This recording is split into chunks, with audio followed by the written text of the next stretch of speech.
Welcome again to our channel, where we delve into the shadows of folklore and legend. In today's episode, we explore one of Japan's most enduring and unsettling ghost stories, a tale of love, illusion, and the perilous boundary between the living and the dead. This is the story of Botan Dōrō, the Peony Lantern. Botan Dōrō, or the Peony Lantern, is a quintessential Kaidan, a Japanese ghost story that masterfully explores themes of love beyond death, the deceptive nature of illusion, the insatiable power of desire, and the subtle workings of karmic consequence. Its most famous and chilling motif, an intimate, physical relationship with a ghost, has cemented its place in the annals of supernatural horror. The tale first entered Japanese culture in the 17th century, though its roots trace even further back. It was adapted from a Chinese collection of moral ghost stories titled Jiandeng Xinhua, or New Tales Under the Lamplight by Kuyu, which used supernatural encounters to impart Buddhist lessons on the dangers of attachment and the inescapable reality of karma. The story was introduced to Japanese audiences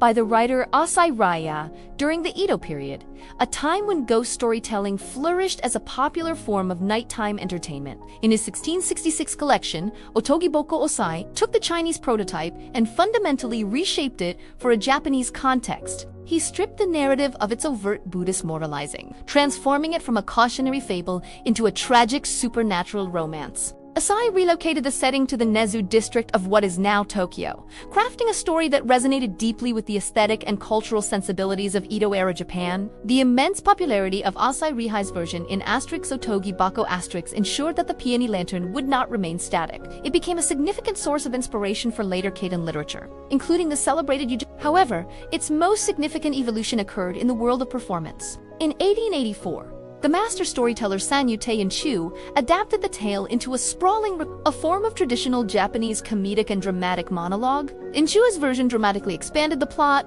fleshing out character backstories, weaving an intricate and infusing the narrative with a new level of emotional depth and psychological complexity. This Rakugo adaptation became the definitive version for many and served as the foundation for its next great incarnation. In 1892, the story was adapted for the Kabuki stage, premiering at the prestigious Kabukiza Theater under the title Kaidan. Botan Dōrō, this production solidified its status as a masterpiece of Japanese horror, bringing its eerie atmosphere and tragic romance to life with spectacular visual and auditory flair. The tale's fame eventually crossed oceans when, in 1899, it was translated into English by the writer Lafcadio Hearn, who titled his version A Passional Karma, introducing the haunting story to a Western audience. The Peony Lantern's power to captivate has not waned, over time inspiring numerous modern adaptations, including a significant 1974 stage production by Onishi Nobuyuki for the Bungakuza troupe and a full Kabuki revival in 1989 by Kawada Kashinshichi III, proving its timeless appeal. At its core,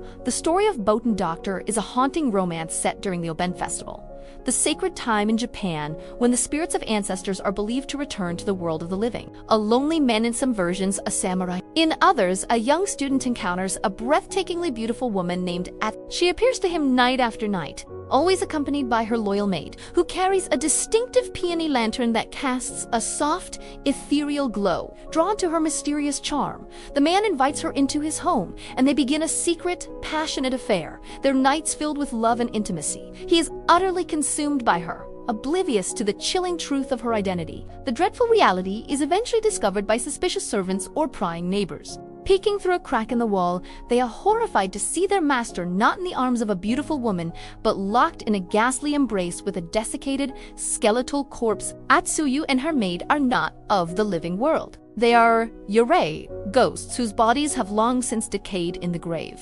Terrified for the man's life, Buddhist priests are summoned to intervene. They place protective Ofuda paper charms, inscribed with sacred sutras, around the house and instruct the man to chant the Nenbutsu prayer to ward off the spirits.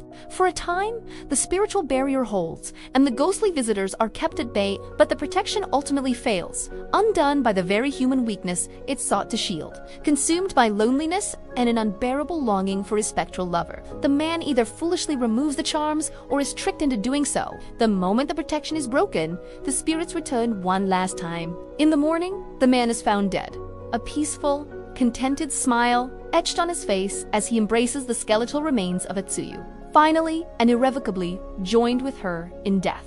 the narrative of the Peony Lantern has evolved, with major versions presenting key differences in character and motivation. In Asai Raya-es original Otogi Boko version, the male protagonist is Ogiwara Shinocho, an elderly witch. There is no prior relationship between him and Otsuyu. Her ghostly return is driven by a profound post-mortem loneliness and a desire for the companionship she lost in life. This version leans more towards a classic ghost story, a chilling encounter with the unknown. In contrast, the later Rakugo and Kabuki versions, shaped by Sanyute and Chu, feature a young student named Saburo as the male lead. Critically, this adaptation introduces a pre-existing romantic relationship between Saburo and Otsuyu, who were tragically separated by her untimely death.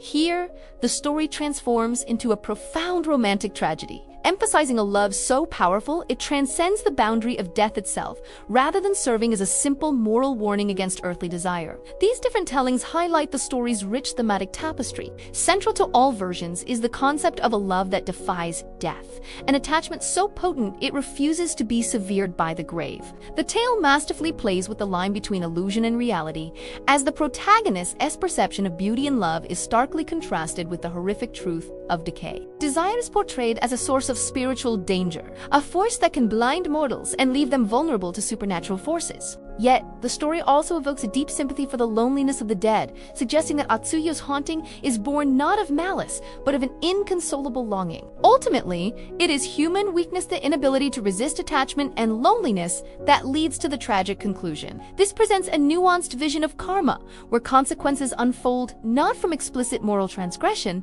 but from the natural, deeply human inability to let go. The cultural and artistic influence of Botan Dōrō is immense. It was instrumental in establishing the motif of the sexual or romantic ghost in Japanese folklore, a figure driven by love and desire rather than vengeance. This archetype would go on to influence countless later Kaidan and continues to resonate in modern Japanese horror. The story's narrative progression also follows a structure common in no theater, particularly in katsuramono or wig plays, where a beautiful spirit appears in human form, concealing its true, often tormented, identity until a dramatic final reveal.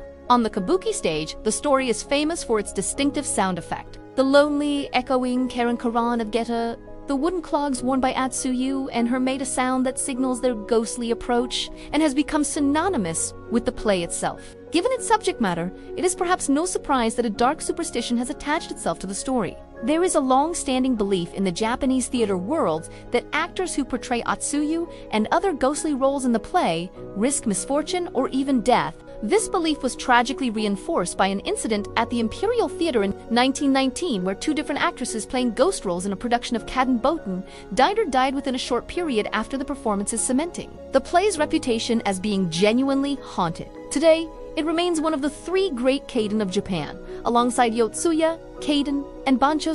Ultimately, the significance of Botan Dōrō lies in its departure from the typical revenge-driven ghost story. This is not a tale of a wronged spirit seeking retribution. It is a haunting driven by love, loneliness, and an emotional attachment so powerful that it binds the soul to the mortal world. The story shows how our deepest feelings, when left unresolved, can become a kind of curse, a bond that pulls the living toward the realm of the dead. It is a powerful and unsettling reinforcement of a core belief in Japanese folklore that love, in its most extreme and obsessive form, can be the most terrifying ghost of all. We hope you have enjoyed this journey into the story of the Peony Lantern. Thank you for watching. If you have any suggestions for future topics, please let us know in the comments below. And don't forget to click subscribe for more explorations into the world's darkest legends.